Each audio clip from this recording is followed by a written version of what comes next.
So my name is Chloe Watts, and this is Yesenia Menqueros. Hi, I'm a third grade DLI teacher.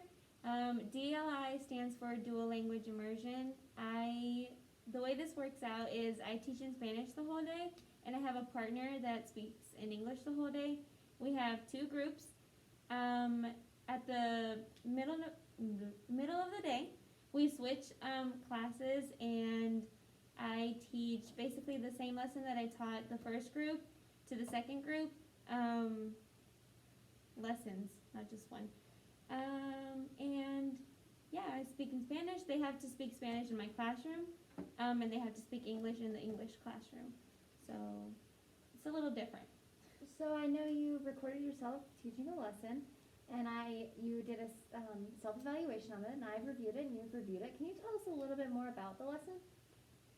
Well, my lesson is about the 5 regions. We were specifically going over the animals, the plants, and the fun facts about the Valley and Ridge region.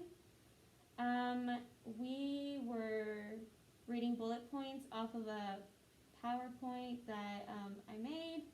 My students were participating by reading those bullet points, and then afterwards, I was videoing myself throughout the whole thing, and then afterwards I did the self-evaluation for this project.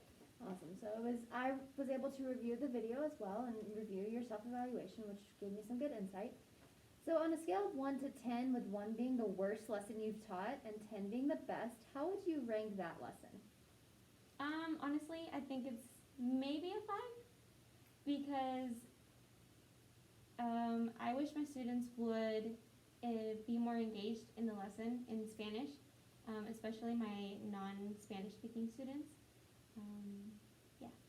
But the Spanish-speaking students were actively very engaged in the lesson? Yes. Okay. What pleased you about the lesson? What pleased me was that my Spanish-speaking students, well, all of the students, were really excited about learning the content. They love science, so anything science, they're always trying to actively participate as much as they can. Awesome. And I'm sure they're able to relate to the plants and animals that are found in that region, and they get super excited about the plants and animals found. What would have to change to move? I know you said that you rated that lesson a 5. What could we change to make it a 10? I think I would have my non-Spanish speakers be more actively participating in my mini lessons as much as my Spanish speakers are. I would like for that to increase, their participation to increase. Okay. What would your students be doing differently if your class was a 10? So, like I said before, in my class, we have to speak Spanish the whole time, including me, including the students. But since the students don't know the language, usually I find them speaking English during center time or independent work time or partner time. So if this goal would, what was the question? What would your students be doing differently if your class was a 10? Or originally you said it was a 5, that lesson was a 5. Okay, so if it was a 10, students would be speaking in Spanish throughout the whole time in the Spanish class. Right now, the majority of the students that don't know Spanish, they are struggling to speak Spanish during independent time, maybe group time and centers. So I think for it to be a 10, they would have to be speaking Spanish the whole time they're in the Spanish classroom. And these students have been in this program since kindergarten, correct? The majority of them have. Some of them came in first grade. Okay, so a lot of them should have a strong foundation by now to be able to actively speak in Spanish, even if they're just talking to their friend or working on independent tasks or partner tasks or small groups, right? Centers? Correct. Okay. How would you measure that change? I think we.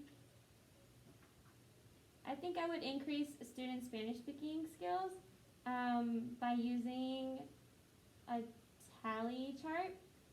Maybe like each time they participate on the tally chart, like their name will be up there, and I could put a tally each time they participate. They could even come and do it like a little form of celebration kind of thing. Yeah, that would be what I would do. So we can increase their participation in Spanish in the mini lesson from, it sounds like they're about 60% of your class to at least 80% of your class participating in the mini lesson, using Spanish, because we know we use Spanish in your class in the lessons and we lack some of those skills. Do you want this to be your goal? Yes. Okay.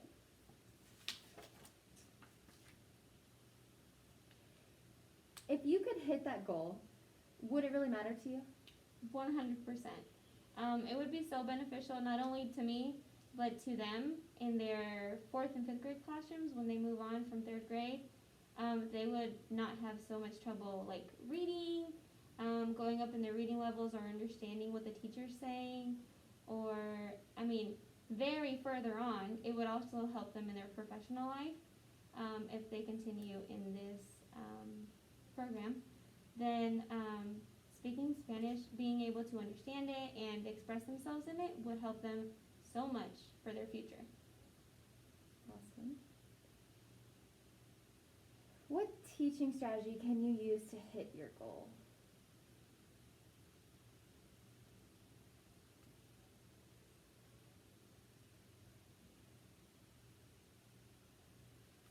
The teaching strategy that I would use for my students is maybe have some kind of technology piece or something to help them. Maybe if I ask a question and they don't know how to say it in Spanish, they can type out or say whatever it is they want to say in English and say, have the translation and be able to say whatever they want to or express whatever they want to in Spanish to me or to whoever. So the students that aren't able to communicate with you in Spanish, how are they in mini lesson? Are they pretty off task, playing with things? Yes, they're usually in their desk, playing with like erasers or whatever they find, or sometimes they're just staring. Other times they're looking around at all the other kids that are participating and just distracted. Okay, so using technology tools, I think, would help us reach our goal that you've come up with, of actively having students be actively engaged in the mini lesson and participating using the tally chart from 60% to 80%, right? Mm-hmm. Sounds about right. So what do you think our next steps are? I think, or your next steps? Well, my next steps. My next steps would be actually making the tally chart, writing my students' names on it, not only my students that are non-Spanish speakers, but my native Spanish speakers also, just because I don't want my non-Spanish speakers to feel like I'm pointing them out or like I'm trying to embarrass them or anything. So it would be all of them, and I would start tallying their participation each time that they participate during the mini lesson, even in small groups. Like, if we can start in small groups, and then they could participate in the whole group. So I would start with the tally chart as soon as possible and have their participation tallied up every time they do.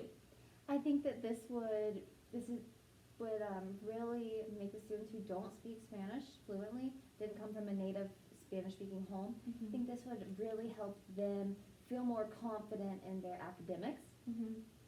I think that this would, by providing them technology tools, would help them be engaged, increase their confidence.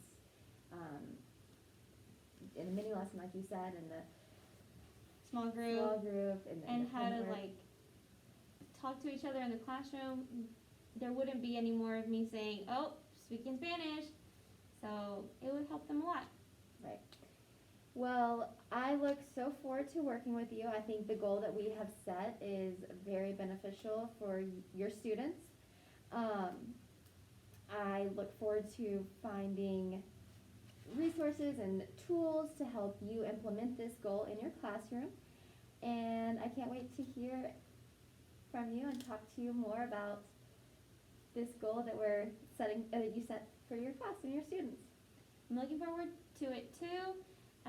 I really hope that you can help me find more technological tools or some kind of things to help my students so they can gain this Spanish speaking skills, so they can express themselves and be able to talk to me in the classroom, and not only me, like maybe outside the classroom they can also help, I don't know, translate or talk to people if they see somebody needs help, or even like go to the store and just be able to order like tacos or something in fluent Spanish.